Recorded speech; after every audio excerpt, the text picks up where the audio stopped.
భయపడకండి, అతను ఇక్కడికి రావడం లేదు. బంగ్లా స్టార్ తో బుమ్రా భార్య ఫన్నీ చాట్. వెన్నునొప్పి కారణంగా ఛాంపియన్స్ ట్రోఫీకి దూరమైన బుమ్రా.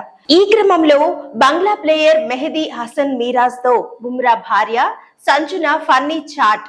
బుమ్రా చాలా భిన్నమైన బౌలర్, చాలా ప్రమాదకరం కూడా అన్న మీరాజ్. మా ఆయన ఇక్కడికి రావడం లేదులేండి అంటూ Sanjana funny reply. Cricket presenter, భారత స్టార్ పేసర్ జస్ప్రీత్ బుమ్రా భార్య సంజన గణేష్ కు బంగ్లాదేశ్ స్టార్ ప్లేయర్ మెహదీ హసన్ మీరాజ్ మధ్య జరిగిన ఒక ఫన్నీ సంభాషణ తాలూకు వీడియో సోషల్ మీడియాలో వైరల్ అవుతోంది. ఈ చాట్ సందర్భంగా ఇద్దరు స్పీడ్ స్టార్ బుమ్రా గురించి మాట్లాడడం వీడియోలో ఉంది. అతను చాలా భిన్నమైన బౌలర్, చాలా ప్రమాదకరం కూడా అని మెహదీ అన్నాడు. దీనికి సంజన భయపడకండి, అతను ఇక్కడికి రావడం లేదులేండి అని బదులిచ్చారు. అప్పుడు మెహదీ అవును నాకు తెలుసు, మేము చాలా సంతోషంగా ఉన్నాము అన్నాడు. ఆ తర్వాత బంగ్లాదేశ్ స్టార్ బుమ్రా ఎలా ఉన్నాడని అడిగాడు. అతడు బాగానే ఉన్నాడు, ప్రస్తుతం నేషనల్ క్రికెట్ అకాడమీలో శిక్షణ పొందుతున్నాడు అని సంజన అన్నారు.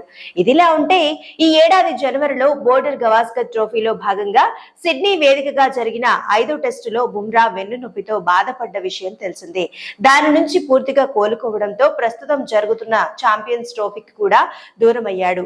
మొదట ఈ మెగా ఈవెంట్ కు ప్రకటించిన తాత్కాలిక జట్టులో బుమ్రాకు చోటు కల్పించిన బీసీసీఐ ఆ తర్వాత గాయం కారణంగా జట్టు నుంచి తప్పించింది. ఈ మేరకు బోర్డు ప్రకటన విడుదల చేసింది. వెన్నునొప్పి కారణంగా fast bowler Jasprit Bumrah 2025 ICC champions ట్రోఫీకి దూరమయ్యాడు. సెలక్షన్ కమిటీ బుమ్రా స్థానంలో హర్షిత్ రాణాను ఎంపిక చేసింది అని బీసీసీఐ తన ప్రకటనలో పేర్కొంది. కాగా ఛాంపియన్స్ ట్రోఫీలో భాగంగా గురువారం బంగ్లాదేశ్ తో జరిగిన తొలి మ్యాచ్ లో భారత జట్టు ఘన విజయం సాధించిన విషయం తెలిసిందే. రేపు దాయాది పాకిస్తాన్ తో టీమిండియా రెండో మ్యాచ్ లో తలపడనుంది. అనంతరం మార్చి 2న న్యూజిలాండ్ తో ఆడనుంది. But he is very different bowler. Yes. He is very different bowler and very dangerous Bumrah. Oof. He's not coming here. Yeah, I know. We are very happy. Very oh, he is very dangerous. But how is he? He is now is okay. He's okay. He's training at the NCA. Everybody respect you.